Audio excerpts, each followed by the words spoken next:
오늘은 민수기 28장과 29장 두 장을 함께 우리가 살펴보면서 은혜를 받을 텐데요. 오늘 이렇게 두 장을 함께 묶어서 살펴보는 이유는 두 장이 다 절기에 대한 규례의 말씀이기 때문입니다. 자, 우리 1번에 1번 한번 제목 읽어보겠습니다. 시작. 절기 규례. 네, 그 다음 민수기 28, 29장의 구조를 살펴봅시다. 자, 민수기 28장부터 29장의 구조를 보시면은요, 총 8개의 그런 절기 혹은 또한 제사를 드려야 되는 때가 나오죠. 자, 제가 하나, 그러면 여러분들이 상번제 한번 이렇게 읽어볼까요? 하나, 상번제, 둘, 안식일, 셋, 초하루, 넷. 유월절, 무교절. 유월절과 무교절은 하나의 절기로 봅니다. 유월절이 하루 끝나고 무교절이 바로 그 다음 날부터 일주일이 있기 때문에 유월절 기간이다 이렇게 보죠. 자, 다섯, 칠칠절, 여섯, 나팔절, 일곱, 속죄일, 여덟. 초막절. 자, 이 5번에 나와 있는 칠칠절이 이제 맥추절이기도 하고 오순절이기도 해요. 77에 49 해서 오순절이라고도 부릅니다. 자, 이런 절기에 대해서 쭉 말씀하시는 것이 28장과 29장이다라는 거예요. 자, 우리 큰 2번 제목 읽어보겠습니다. 시작. 절기 규례의 목적. 자, 이렇게 절기 규례를 주신 이유가 무엇인가? 우리 한번 1번 읽어볼까요? 시작. 하나님께서 절기 규례를 다시 말씀하시는 목적은 무엇입니까? 절기를 지금 처음 알려주시는 게 아니죠. 출애굽기에도 나오고 또 레위기에 자세히 나오고 또 민수기 앞에서도 나온 절기들이 있는데 지금 또 다시 말씀하시는 목적이 있으실 거예요. 몇 가지로 한번 볼 텐데요. 첫 번째는요, 새로운 세대를 위한 언약의 재확인이라고 할 수 있어요. 출애굽 1세대가 다 죽고 2세대의 인구조사라는 게 26장이 나옵니다.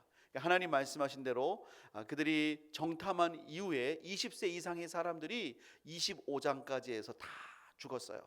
26장의 새로운 인구조사는 그 당시 40년 전에 20살 이후의 사람들, 자, 그 사람들이 새로운 세대가 된 것입니다. 근데 이 새로운 세대의 사람들에게 하나님께서 다시 절기를 말씀하세요. 여러분, 절기가 다가오면 좋으세요? 싫으세요? 여러분, 행복하세요? 부담스러우세요? 저는 여러분들이 기쁨과 행복의 절기가 되시기를 축복합니다. 왜냐하면 하나님은 이스라엘과 하나님이 온전한 관계에 있지 않으면 절기를 말씀하시지 않아요. 반대로 이스라엘이 하나님과 온전한 관계에 있을 때 또 이스라엘이 하나님께 아주 큰 죄를 범했다가 정말 그들이 하나님 백성으로 끊어질 위기에 있다가 돌아왔을 때 다시 절기를 말씀하신 적이 있어요. 예를 들면 금송아지 우상, 하나님이 이 백성 다 진멸하겠다 했는데 모세가 중보기도해서 다시 하나님과 관계가 회복되죠. 그 다음에 하나님이 34장에 주신 말씀이 절기예요. 왜 갑자기 절기를 주시냐? 너희들은 절기를 지킬 수 있는 내 백성이다. 내 백성에게만 주는 이 특별한 이 기념의 날이 너에게 여전히 유효하다. 자, 이렇게 하나님께서 언약의 재확인을 하시는 거예요. 자, 이 새로운 세대에게도 너희들은 가나안 땅에 가서 이러한 절기를 지켜라. 하나님의 언약과 응답의 확인이 있는 것이죠. 자, 두 번째는요, 왜 이 시점에서 하나님께서 다시 절기를 말씀하시는가? 전쟁과 정복보다 예배를 최우선에 두라는 거예요. 지금 이게 28장, 29장인데요. 이제 31장에 되면 미디안과의 전쟁에서 아주 대대적인 승리를 하게 되고 그 노략물을 취하게 됩니다. 또 33장부터 35장을 보면 이제 하나님께서 가나안 땅과 요단 동편을 이제 분배하라는 명령을 주세요. 전쟁에서의 승리가 나오고 정복을 하게 되는 그 놀라운 축복을 맛보게 되는 거예요. 근데 여러분, 이 출애굽 2세대가 이렇게 전쟁의 승리, 정복의 기쁨, 자, 이거보다 더욱더 추구해야 될 것이 있습니다. 하나님 백성이라면 정말로 추구해야 될 것, 여러분, 예배를 최우선에 두시기를 주님의 이름으로 축복합니다. 하나님께서 올 한 해 우리 모든 성도들에게 건강 주시기를 소원합니다. 물질의 복도 주시고 자녀들의 복도 받아야 됩니다. 여러분, 하나님의 복이 없이 우리는 살 수 없기 때문에 그래요. 하지만 여러분, 그런 복에 가장 앞서서 예배의 복을 받으시기를 주님의 이름으로 축복합니다. 예배 드릴 때마다 은혜가 된다. 이게 얼마나 기쁜 거예요. 이번에 이 기도 제목을 받으면서 감사의 제목 가운데 참 눈에 띄는 감사가 많아요. 제가 이런 것들을 다 말씀드리기는 어렵지만 한 가지만 나누겠다면 예배 드릴 때마다 은혜 주셔서 감사합니다. 여러분, 이게 얼마나 큰 복이에요. 예배 드릴 때마다 은혜를 누린다. 정말로 귀한 것이지요. 여러분, 우리의 삶에 예배가 최우선 되시기를 주님의 이름으로 축복합니다. 자, 2번 문제 읽어보겠습니다. 시작. 레위기 23장과 민수기 28, 29장은 구약 성경 중에 절기에 대해서 가장 자세히 가르쳐주는 말씀입니다. 두 본문의 강조점은 어디에 있습니까? 말씀드린 대로 절기에 대한 규례가 여러 곳에 나오는데 가장 자세히 나온 두 곳을 꼽으라면 레위기 23장과 오늘 본문인 민수기 28, 29장이 되겠어요. 근데 이 두 곳은요, 강조점의 차이가 두드러지게 나타나요. 자, 우리 한번 같은 절기에 대해서 이 두 본문이 어떻게 말씀하고 있나 한번 보겠습니다. 레위기 23장 3절을 한번 읽어볼까요? 자, 시작. 엿새 동안은 일할 것이요 일곱째 날은 쉴 안식일이니 성회의 날이라. 너희는 아무 일도 하지 말라. 이는 너희가 거주하는 각처에서 지킬 여호와의 안식일이니라. 자, 이거는 안식일입니다. 안식이라는 하나님이 주신 절기, 여호와의 안식일이죠. 레위기 23장은 이 안식일을 이렇게 설명합니다. 안식일은 쉬는 날이에요. 하나님이 창조하셨고 쉬셨기 때문에 하나님 앞에서 우리가 쉬는 날이다. 그런데 그냥 쉬기만 하는 건 아니고 성회의 날이라고 했어요. 거룩한 모임으로 모이면서 쉬는 거예요. 그럼 모여서 뭐 하겠어요? 예배하는 거죠. 그러니까 여러분, 안식일은요, 우리가 그 휴대폰으로 비교하자면 휴대폰을 안 쓰고 꺼놓으면 배터리가 닳지 않죠. 그러나 줄어든 배터리가 다시 채워지지는 않아요. 그건 그냥 쉬는 거예요. 그냥 집에서 푹 쉬면 내 영혼의 상태가 그대로거나 더 다운되죠. 근데 우리가 하나님 앞에 나오는 이유는 뭐냐면 여기 오면 우리의 영이 새로워지는 줄을 믿습니다. 그래서 너희들이 아무것도 안 하고 쉬지만 모이라는 거예요. 그래서 쉬는 날이고 모이는 날이다. 거룩한 모임의 날이다. 너희가 하나님을 예배해야 된다. 이렇게 안식일의 목적과 이스라엘 백성들이 어떻게 그 안식일을 대해야 될지를 말씀을 하고 있는 게 레위기 23장이에요. 그런가 하면 이 안식에 대해서 민수기 28장은 어떻게 말씀할까요? 자, 28장 9절과 10절 읽어보겠습니다. 시작. 안식일에는 1년 되고 흠 없는 순양 2마리와 고운 가루 10분의 2에 기름 섞은 소재와 그 전제를 드릴 것이니 이는 상번제와 그 전제 외에 매 안식일의 번제니라. 자, 9절을 보면은요, 안식일에 드려야 될 제물이 무엇이냐, 이 제물에 대해서 말씀을 하고 있어요. 너희들이 안식일이 되면 하나님 앞에 나와서 성회로 예배하는데 그건 이제 기본적으로 전제하고 그때는 어떤 예물을 드려야 되는 것이냐. 그리고 10절에 보면 하나 더 짚고 넘어가죠. 이날이 안식일이지만 상번제는 뭐냐면 매일 드리는 제사예요. 아침과 저녁에 상번제로 매일 드려야 되는데 만약에 안식일이면은 그 예배 빼먹는 것이냐? 아니다. 상번제는 상번제대로 지켜라. 안식일의 번제는 안식일의 번제대로 하나님 앞에 드려라. 자, 이렇게 말씀을 하고 있는 거예요. 뭔가 이 초점이 좀 다르죠. 또 한번 확인해 볼까요? 자, 레위기 23장 27절부터 32절은 속죄일에 대한 말씀이에요. 자, 일곱째 날 열은 날이 속죄일인데 너희는 성회를 열고 괴롭게 해야 돼요. 이날은 회개하는 날이거든요. 쉽게 말하면 금식하라는 거예요.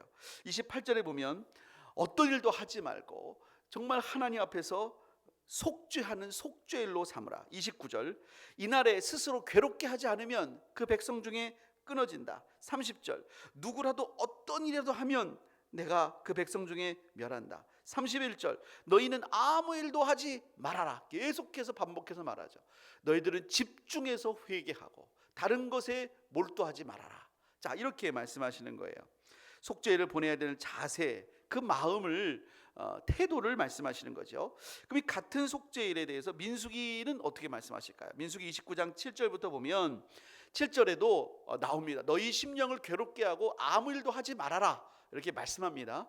근데 8절 이후부터는 이제 강조점이 달라져요. 그때 너희가 수송아지 한 마리, 순양 한 마리, 1년 된 순양 7마리. 9절을 보면 너희가 그때는 소제는 뭘로 드리고, 10절 보면 어린 양 7마리에는 또 어떻게 소제를 더하고, 그 11절 보면 그때 속죄제와 상번제와 그 소제와 그 전제 외에 순년수 한 마리 속죄제로 더 드려야 된다. 그날도 상번제가 있고요, 또 다 드린 다음에 속죄제가 한 마리 더 드려야 된다. 이렇게 말씀을 하고 있어요. 제물을 뭘 드려야 되고 얼마나 드려야 되느냐, 여기에 초점이 있는 거예요. 자, 이 레위기와 민수기를 통해서 알 수 있는 게 뭐냐? 예배는요, 하나님께 우리의 중심을 드리는 것이죠. 하나님께서는 예배자의 마음과 태도를 중요하게 보십니다. 그런데요, 그렇게 마음과 태도는 하나님께 드리는 예물을 통해서도 나타난다는 거예요. 이것이 분리되지 않는다라는 것입니다. 자, 우리 한번 3번 문제 읽어볼까요? 시작. 민수기 28장 29장의 절기 규례를 말씀하신 목적을 생각해 봅시다. 자, 하나님이 왜 이렇게 절기 규례를 말씀하셨는가? 아까 두 가지 살펴봤는데요, 성경 구절을 통해서 좀 더 깊이 들여다보겠습니다. 28장 1절 2절 읽어볼게요. 시작. 여호와께서 모세에게 말씀하여 이르시되 이스라엘 자손에게 명령하여 그들에게 이르라. 내 헌물 내 음식인 화제물 내 향기로운 것은 너희가 그 정한 시기에 삼가 내게 바칠지니라. 자, 28장 29장은 제물에 포커스가 있다고 그랬죠. 근데 2절을 보니까 하나님이 그 제물을 뭐라고 말하냐면 내 것이다, 내 헌물이다. 그리고 심지어 내 음식이다, 내 음식이다. 하나님께 드려야 될 음식이라는 거예요. 그리고 내가 받을 향기다, 이렇게 말씀을 하세요. 그러니까 여러분, 이거 하나님 앞에 드려야 한다는 것이죠. 또 그런가 하면은, 그러면 하나님이 제사를 드리면 그 고기를 드시고 정말로 막 인간처럼 막 해서 향기를 맡으신다는 뜻인가? 자, 시편 50편 13절부터 15절을 한번 읽어보겠습니다. 시작. 내가 수소의 고기를 먹으며 염소의 피를 마시겠느냐? 감사로 하나님께 제사를 드리며 지존하신 이에게 내 서원을 갚으며 환난 날에 나를 부르라. 내가 너를 건지리니 내가 나를 영화롭게 하리로다. 본질적으로 하나님은 수소의 고기를 드시거나 염소의 피를 마시는 그런 육신이 아니시죠. 하나님이 진정으로 찾는 제사가 있습니다. 14절에 보면 뭐로 하나님께 제사를 드려라? 감사가 하나님이 받으시는 양식이고 하나님께서 기뻐 받으시는 향기예요. 여러분, 하나님께 감사하시기를 축복합니다. 또 지존하신 이에게 서원을 갚는다. 여러분, 서원이 뭐예요? 약속한 걸 이행하는 거죠. 하나님을 향한 신실함, 하나님을 향한 충성. 자, 이것이 우리가 주님께 드리는 제사예요. 여러분, 우리가 다 자고 있을 때도요, 새벽에 나와서 일하는 분들이 있어요. 그분들 왜 새벽에 나와서 일할까요? 아침잠이 없어서? 1번 아침잠이 없어서, 2번 봉사정신이 투철해서, 3번 월급을 주기 때문에. 뭘까요? 아마 3번일걸요? 자, 월급을 받은 사람은 그 급여를 받은 거에 충성하죠. 그럼 여러분, 하나님께 월급 받으셨습니까? 우리 월급을 이렇게 물질로 받은 적은 없잖아요. 그런데 우리가 하나님 앞에 충성한다는 것은 하나님이 정말 나에게 은혜를 주셨음을 고백하는 거예요. 그러니까 여러분, 우리의 충성이 하나님께 드리는 예물인 거예요. 오늘도 예배드리고 주님 앞에 나와 예배드리고 신실하게 봉사하는 분들, 하나님이 아세요, 모르세요? 아세죠. 아시죠. 사람이 몰라주고 혹 저도 모를 때가 있어요. 하지만 하나님은 아신다는 거. 이게 하나님께 드리는 우리의 예물이에요. 자, 그런가 하면 15절, 환난 날에. 여러분, 진짜 믿음은 환난 날에 나오는 것 같아요. 환난을 당했을 때 더 하나님께 가까이 가는 사람이 있고 삶이 망그러지는 사람이 있어요. 환난 날에는 하나님을 불러야죠. 그러면 그 환난은 오히려 하나님이 우리를 영화롭게 하시는 그 때가 되는 거예요. 자, 믿음입니다. 믿음. 하나님은 감사를, 신실함을, 믿음을 정말로 하나님이 받으시는 예물로, 제물로 받으세요. 믿으시면 아멘.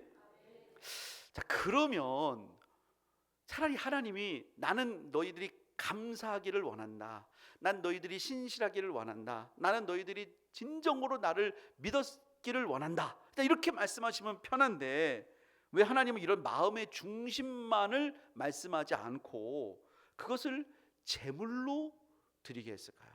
왜 제물로 드리게 했을까요? 자, 마태복음 6장 21절, 자 3번이죠. 한번 읽어볼게요. 시작. 내 보물 있는 그곳에는 내 마음도 있느니라. 예, 내 마음이 어디에 있다고요? 예, 이건 정확한 거예요. 우리가 하나님을 사랑합니다. 사랑하면은 우리의 물질이 그곳에 흘러가게 돼 있어요. 내가 하나님이 내 삶의 중심입니다. 그러면 내 물질이 그것을 고백하게 되어 있어요.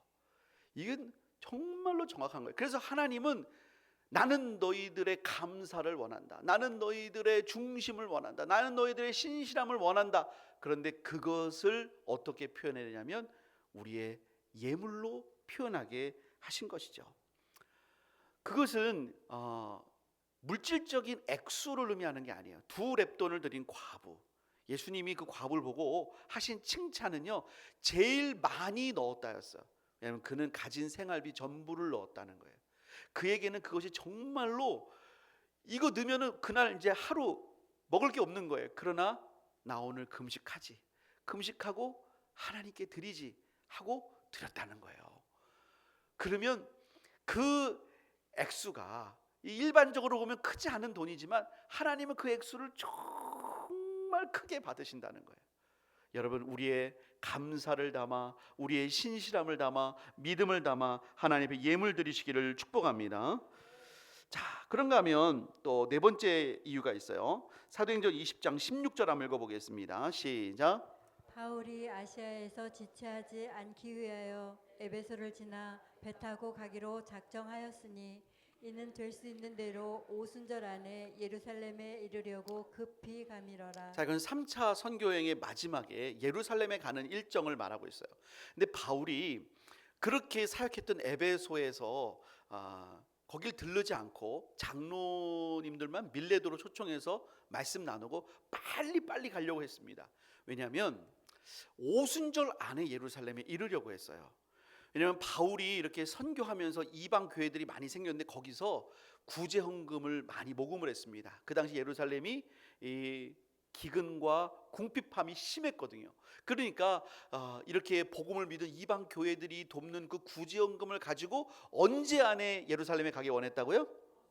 오순절 안에 가기를 원했어요. 왜냐하면 이 당시에는 아직 구약의 절기가 정확하게 분리되지 않아서 예수님을 믿은 사람들도 절기를 지키는 경우가 좀 덜어 있었어요. 왜냐하면 이들은 구약의 그 약속된 메시아가 예수님이기 때문에 굳이 구약의 절기를 그 당시에는 확 안 지킬 필요가 없었던 거예요. 점점점 이것이 분리됩니다.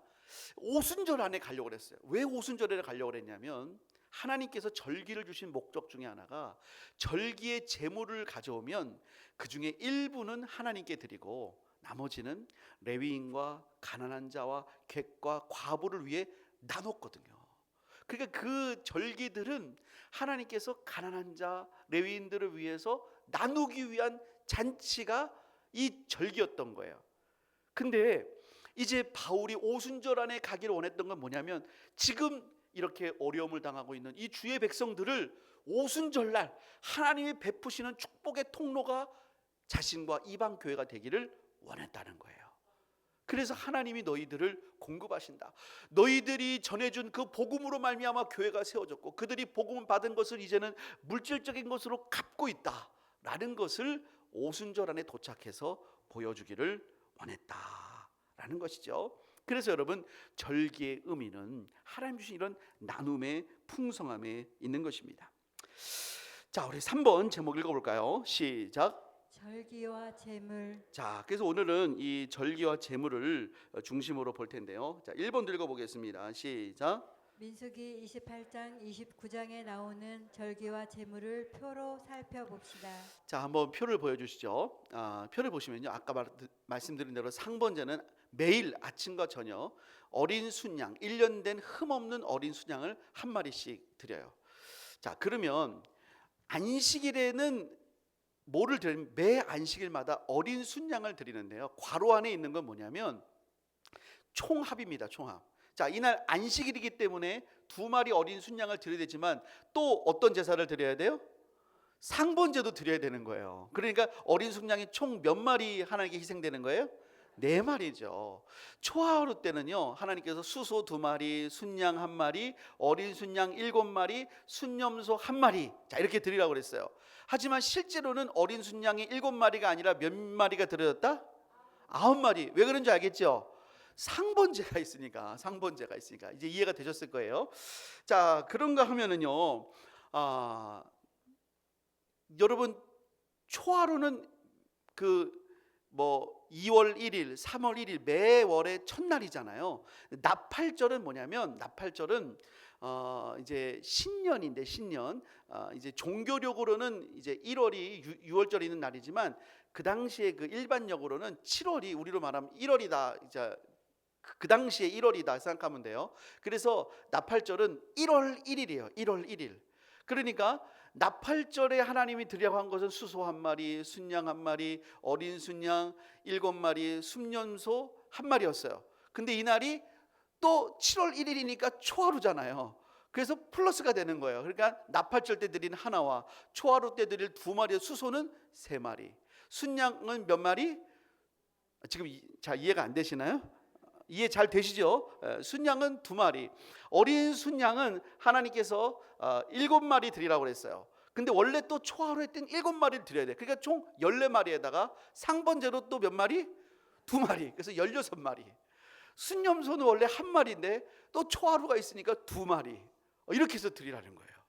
이게 하나님의 방법이었어요. 자, 그런가 하면은 이제 초막절을 보실까요? 초막절은요, 그 다음 표입니다. 초막절은요, 이제 총 8일인데요.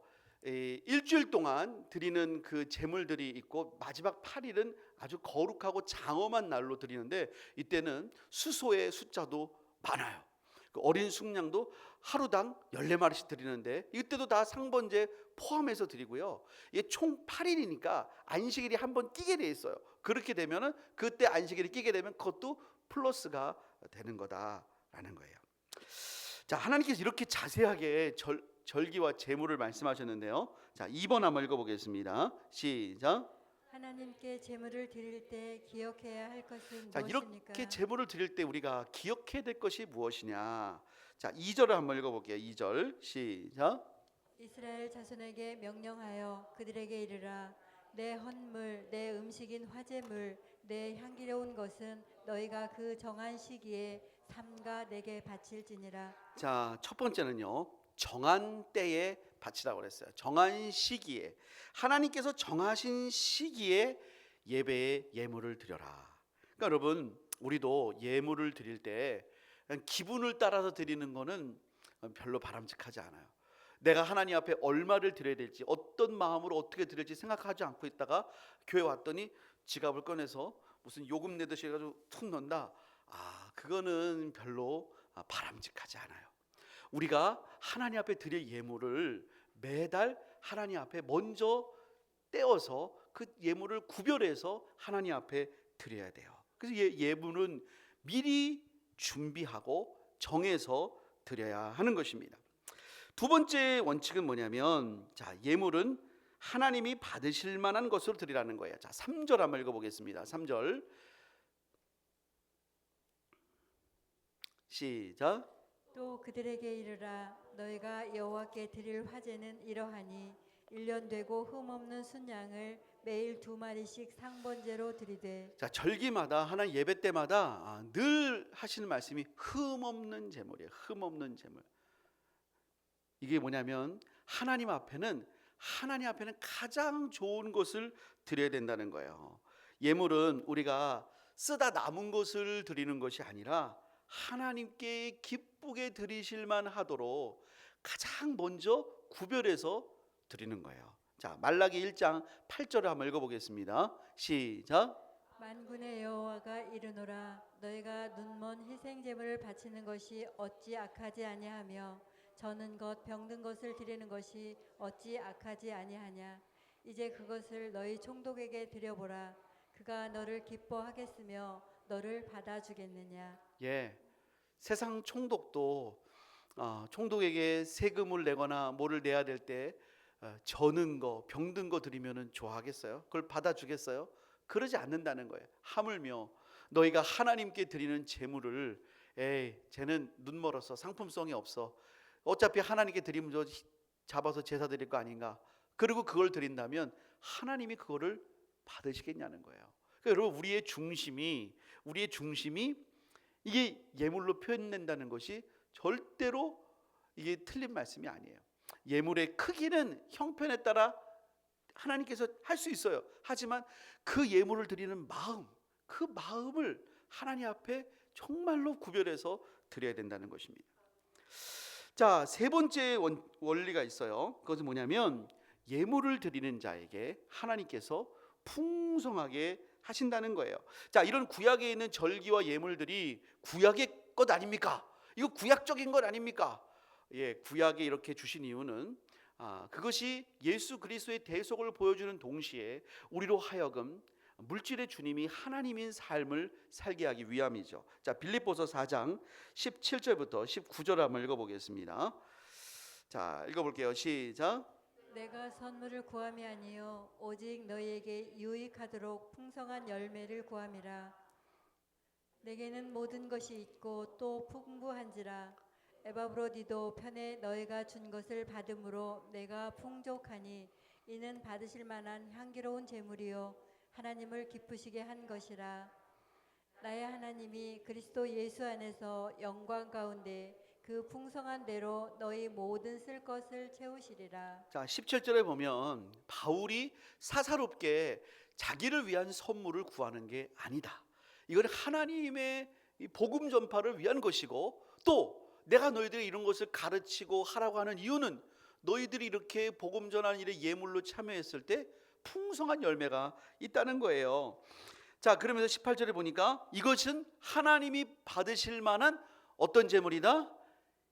향기로운 제물. 따라해 보겠습니다. 향기로운 제물. 향기로운 제물. 자, 아까 하나님께 제물을 드리면 하나님이 그 향기를 받으신다고 그랬잖아요. 이것은 하나님을 기쁘게 하는 것이다.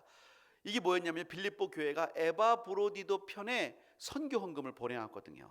바울이 그걸 받으면서 야, 너희가 보낸 이 선교 헌금은 하나님이 받으실 만한 향기로운 제물이고 이 수소나 뭐 어린 양을 잡은 건 아니지만 이제는 이것이 하나님께 향기로운 제물이고 하나님을 기쁘시게 한 것이다. 그러면서 19절에 보니까 나의 하나님이 그리스도 예수 안에서 영광 가운데 그 풍성한 대로 너희 모든 쓸 것을 채우시리라.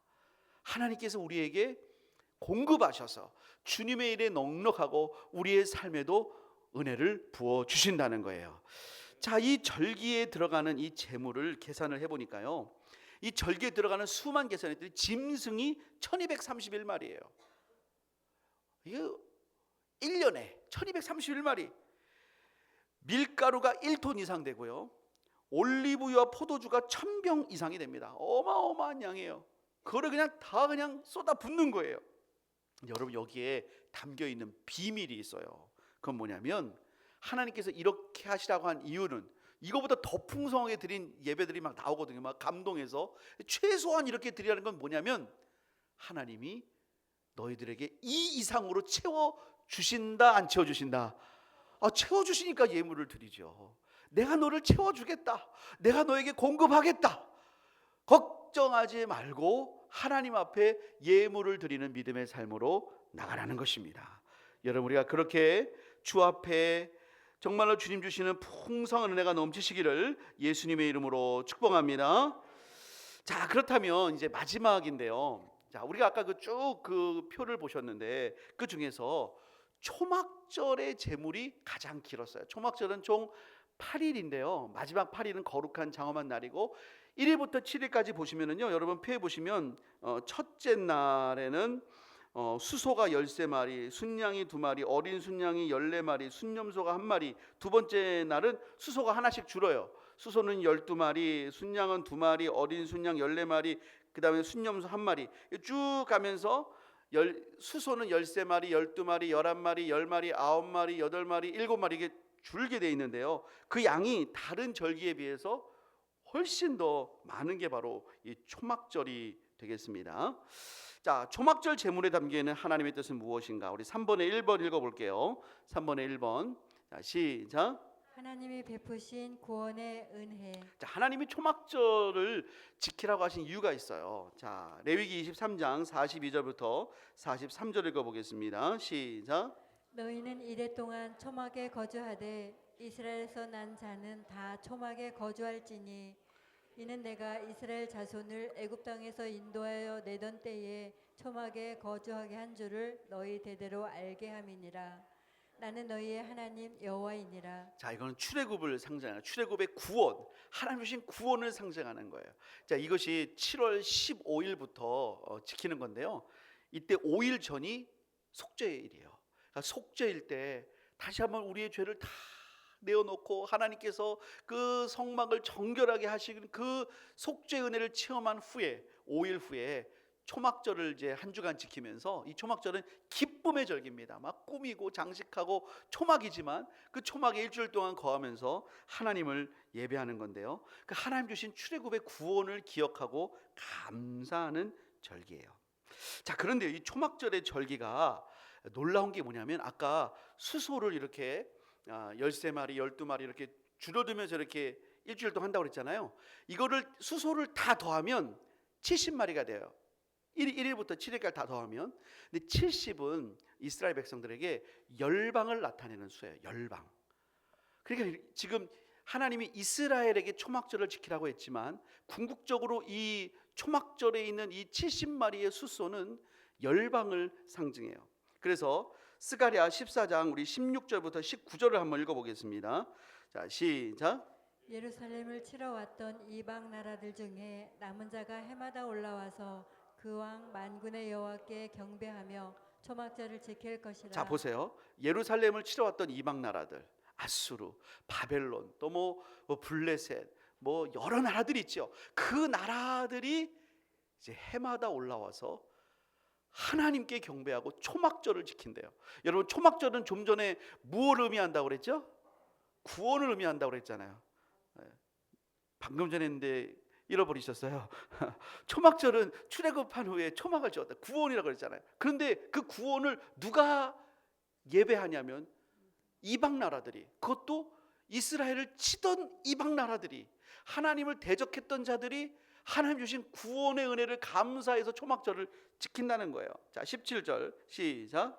땅에 있는 족속들 중에 그 왕 만군의 여호와께 경배하러 예루살렘에 올라오지 아니하는 자들에게는 비를 내리지 아니할 것인즉. 여러분, 그전에는 이들은 언약 백성이 아니기 때문에 그들이 초막절 지키고 안 지키고 그건 상관없었어요. 근데 이제는 이들이 언약 백성처럼 다루시는 거예요. 그들이 하나님 앞에 초막절을 드리지 않으면 하나님이 그들로 하여금 비를 주시지 않는다. 이제는 하나님과 그들이 관계가 맺어졌다라는 거예요. 18절 시작. 만일 애굽 족속이 올라오지 아니할 때에는 비 내림이 있지 아니하리니 여호와께서 초막절을 지키러 올라오지 아니하는 이방 나라들의 사람을 치시는 재앙을 그에게 내리실 것이라. 여러분, 좀 전에 했던 말씀 기억하시죠? 초막절은 출애굽의 구원을 기념하고 감사하는 거라고. 그런데 애굽 족속도 올라와야 된대요. 아니, 출애굽을 기념한 건데 이제 그 구원이 애굽까지 임해요. 이스라엘을 400년 동안 탄압했던 그 애굽에 이제는 하나님의 구원이 있어서 그들도 반드시 하나님의 구원의 잔치에 와야지. 오지 않으면, 그거에 응답하지 않으면, 쉽게 말하면 예수 믿지 않으면 이제는 그들이 그거 자체가 심판이 된다는 거예요. 자, 마지막 19절 읽어보겠습니다. 시작. 애굽 사람이나 이방 나라 사람이나 초막절을 지키러 올라오지 아니하는 자가 받을 벌이 그러하니라. 예, 사실 이거는 구원의 메시지예요. 이렇게 됐다는 건 뭐냐면 모든 열방이 하나님의 구원의 은혜에 감사하는 자가 되지 않으면 벌 받는다. 성경은 뭐라고 말하냐면 예수를 믿는 자에게는 이제 구원이 있고 예수를 믿지 않는 자에게는 하나님 앞에 이미 정죄가 있다고 했어요. 이건 예수님으로 말미암아 주실 온 열방에 주시는 구원인 줄을 믿습니다. 그래서 우리가 하나님 앞에 이 시간 예배하는 것이고, 하나님 앞에 우리가 절기를 지키며 예배하고, 예수님으로 인하여 감사와 찬양과 영광을 주 앞에 돌리게 된 줄을 믿습니다. 그러므로 사랑하는 여러분, 우리로 하여금 이 하나님의 거룩한 절기에 초청하신 하나님, 우리가 구약의 문자처럼 지키는 것은 아니지만 오히려 예수님으로 말미암아 우리가 영과 진리로 마음과 몸으로 하나님 앞에 온전히 경배하는 우리 모두 되시기를 주님의 이름으로 축원합니다. 우리 시간에 말씀 붙잡고 기도하겠습니다. 하나님,